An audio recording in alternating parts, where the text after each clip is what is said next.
अस्सलामुअलैकुम नाज़रीन कराम, नई वीडियो में आपको खुश आमदीद कहते हैं।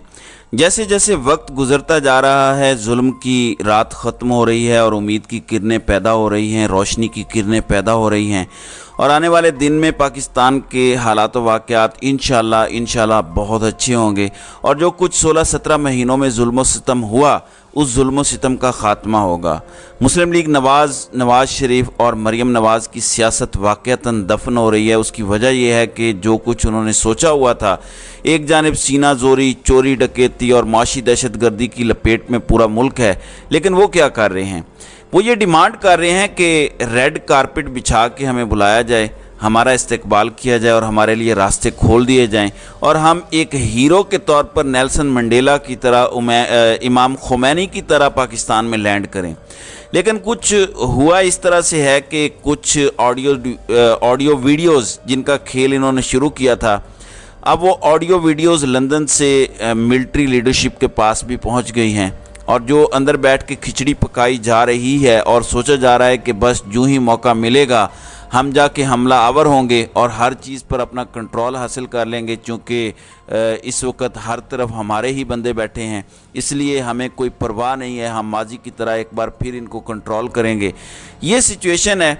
और इस सिचुएशन में एक मैसेज कन्वे किया गया है कि जनाब, आर्टिकल 6 का आपको बहुत शौक़ है जनरल फैज़ और जनरल बाजवा पर लगाने का, तो बड़ा क्लियर मैसेज दे दिया गया है कि आर्टिकल 6 लगेगा तो फिर सारों पे लगेगा, क्योंकि हुकूमत का तख्ता अगर नवाज़ शरीफ का इल्ज़ाम दुरुस्त है तो फिर मुस्लिम लीग नवाज़ के वो वज़रा जो बहुत सारे बयानात दे चुके हैं और चीज़ें रिकॉर्ड पर आ चुकी हैं कि ये सब कुछ जनरल बाजवा ने किया और हमारी गलती थी कि हमने उनकी बात मान ली और हमने ये इक़्तिदार ले लिया। इसका मतलब ये है कि ये एक कोऑर्डिनेटेड एफर्ट थी, एक कोऑर्डिनेटेड साजिश थी, कॉन्स्पिरेसी थी तख्ता उलटने की। इसका मतलब है कि ये सब आपने मिलकर किया। तो अगर आर्टिकल 6 लगेगा तो सिर्फ परवेज़ मुशर्रफ की तरह अकेले एक पर नहीं लगेगा, बल्कि अगर जनरल बाजवा जाएंगे तो फिर आप सब लोग भी उसमें शरीक होंगे। तो ज़रा सोच समझ कर आइएगा। फिर नाज़रीन इकराम, सुप्रीम कोर्ट ऑफ पाकिस्तान को देख लें,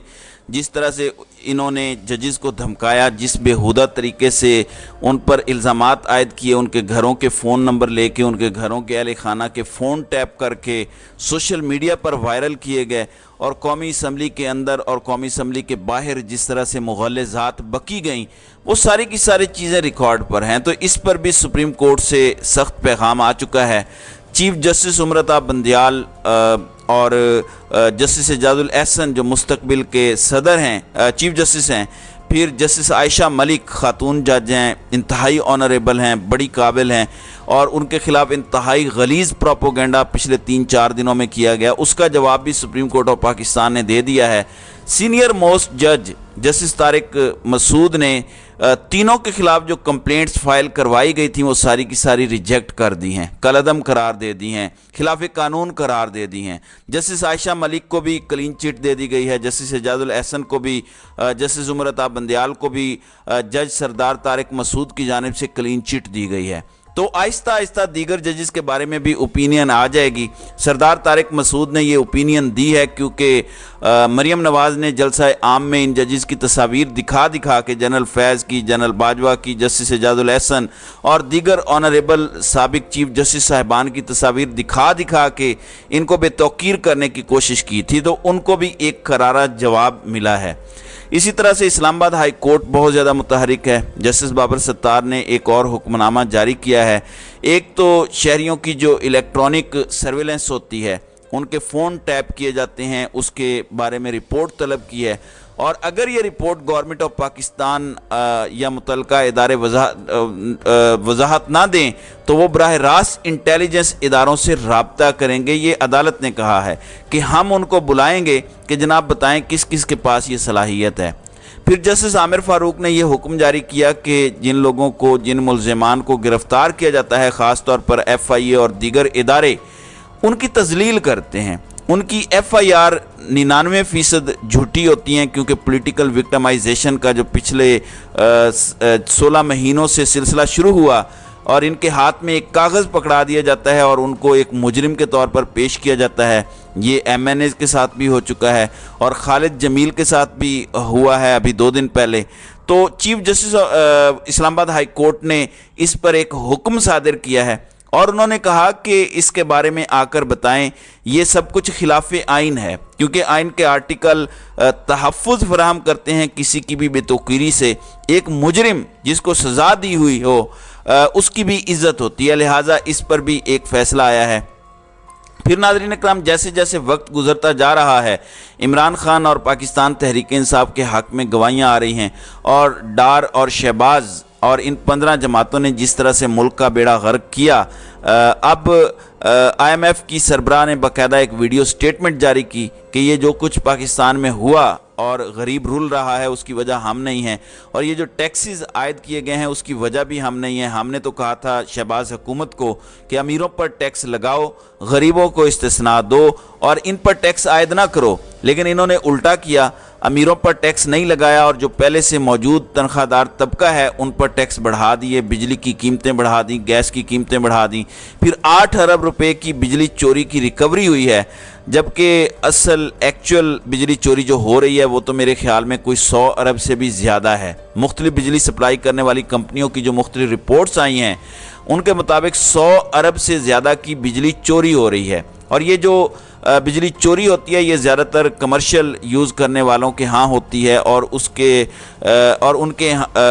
ان کے ساتھ منتھلی طے ہوا ہوتا ہے، اور یہ واپڈا حکام کی ملی بھگت کے بغیر نہیں ہوتا۔ پھر ناظرین کرام، ایک رپورٹ آئی ہے، برطانوی ادارے کی یہ رپورٹ ہے، ان کے چیف اکانومسٹ سٹیفن ڈیکون نے کہا کہ پاکستان نے IMF کے 22 پروگرام مکمل نہیں کیے، اس وجہ سے پاکستان کی ساکھ متاثر ہوئی ہے، اور IMF سمیت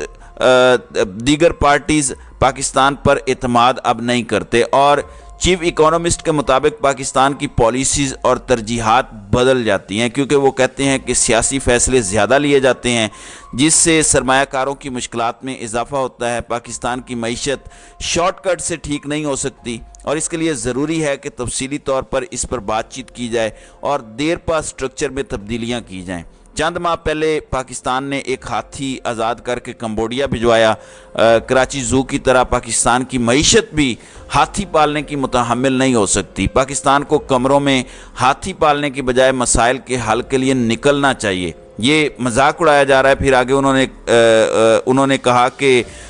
پاکستان میں چھوٹے سرمایہ کاروں کو تحفظ دینے کی ضرورت ہے، اور ریئل اسٹیٹ اور بڑے تاجروں سے گنجائش سے بہت کم ٹیکس ملتا ہے۔ آپ دیکھ لیں، تمام شوگر مل مالکان دیکھ لیں، فلور مل مالکان دیکھ لیں، ٹیکسٹائل مالکان دیکھ لیں، سیمنٹ انڈسٹری دیکھ لیں، کسی بھی انڈسٹری کو دیکھ لیں، یہ جتنے بھی مل مالکان ہیں، پھر ریئل اسٹیٹ کو دیکھ لیں کہ یہ ایک سوسائٹی سے دوسری سے تیسری سوسائٹی بناتے ہیں، یعنی بلینز کما رہے ہیں، اربوں خربوں روپیہ کما رہے ہیں۔ اگر آپ ان کا ٹیکس دیکھیں کہ یہ ٹیکس کتنا جمع کرواتے ہیں، وہ کروڑوں روپے میں ہوگا، اس سے زیادہ ٹیکس نہیں ہوگا، خربوں روپے کماتے ہیں، اور اپنی امپائرز کھڑی کر چکے ہیں پاکستان میں۔ UAE میں چلے جائیں، ان کا پیسہ، ان کی انویسٹمنٹ آپ کو ملے گی،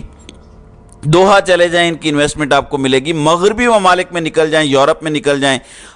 وہاں پر آپ کو ان کی انویسٹمنٹ نظر آئے گی۔ لیکن پاکستان میں جب ان کو اقتدار ملتا ہے، یہ چونکہ آپس میں انٹر لنک ہیں، جب اقتدار ملتا ہے تو اپنے لیے چھوٹیں حاصل کرتے ہیں، سبسڈیز حاصل کرتے ہیں، کبھی چینی باہر بھجوا کے، کبھی چینی منگوا کے، کبھی آٹا باہر بھجوا کے کمائی کرتے ہیں۔ پھر ناظرین کرام، اس وقت سمگلنگ کا جو نیٹ ورک ہے، جو انفارمل اکانومی ہے، وہ ہماری اصل ڈاکومنٹڈ اکانومی سے کہیں بڑے والیوم کی ہے۔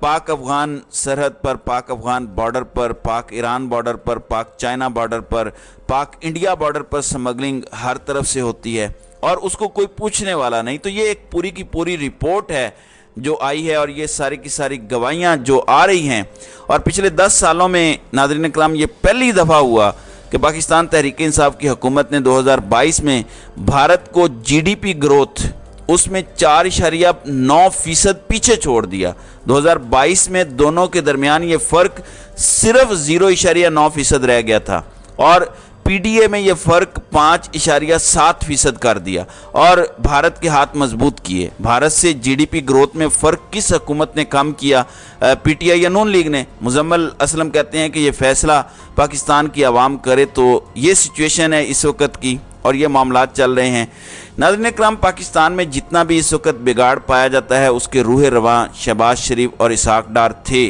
अभी भी ये काम हो रहे हैं। एक और ख़बर नाज़रीन इकराम, मुज़ाकरात कामयाब चल रहे हैं इमरान खान के साथ इस वक्त इस्टेब्लिशमेंट के, और बड़े मुनज़्ज़म अंदाज में ये मुज़ाकरात जारी हैं। इस वक्त कुछ स्पॉट फिक्सर्स जो हैं वो नहीं चाहते कि मुज़ाकरात कामयाब हों, और जो इस वक्त पिछले 16-17 महीनों से एक फाशिस्ट तर्ज़ हुक्मरानी जारी है उसका ख़ात्मा हो, क्योंकि मुल्क ने आगे जाना है इलेक्शन की तरफ, और अब इलेक्शन की तरफ संजीदा इक़दामात उठाए जा रहे हैं और इलेक्शन की तरफ जाना है तो उसमें ज़रूरी है कि सबसे बड़ी सियासी जमात को लेवल प्लेइंग फील्ड दिया जाए। अगर ये मुमकिन नहीं होगा तो आप उनको इलेक्शन से बाहर रख कर साफ शफाफ इलेक्शन नहीं करवा सकते। तो इसलिए मुज़ाकरात हो रहे हैं और इसके बेहतर नताइज भी बरामद हो रहे हैं। ना सिर्फ जेल के अंदर बल्कि जेल से बाहर भी मुज़ाकरात हो रहे हैं और इमरान खान सारे मामलात में ऑन बोर्ड हैं।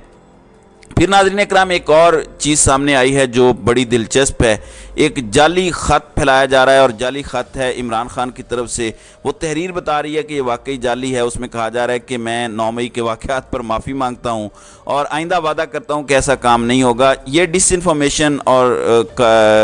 की एक तर्ज़ है, क्योंकि इमरान खान तो सुप्रीम कोर्ट ऑफ पाकिस्तान में स्टेटमेंट रिकॉर्ड करवा चुके हैं कि इससे मेरा कोई ताल्लुक़ वास्ता नहीं है, मैं तो ख़ुद गैर कानूनी तौर पर उठाया गया, और सुप्रीम कोर्ट ने इसको अपने फ़ैसले में गैर कानूनी करार दिया। और इमरान खान का स्टेटमेंट सुप्रीम कोर्ट के रिकॉर्ड का हिस्सा है, हुक्म का हिस्सा है। अब इंतखाबात जनवरी के आखिरी महीने में करवाने की कोशिश हो रही है, और अब पीपल्स पार्टी भी ऑन बोर्ड आ रही है, और उनको भी बता दिया गया है कि ज़्यादा उछलने की ज़रूरत नहीं है, क्योंकि बहुत से कट्टे खुले हुए हैं, और हो सकता है कि आने वाले दिनों में एहतसाब का बेरहम सिस्टम ऑन हो जाए, और उसके बाद फिर वो होगा जो आपकी सोच से बाहर होगा। तो नाज़रीन इकराम, आपकी इस वीडियो के हवाले से क्या राय है? आप अपनी राय का इजहार कमेंट सेक्शन में ज़रूर कीजिएगा।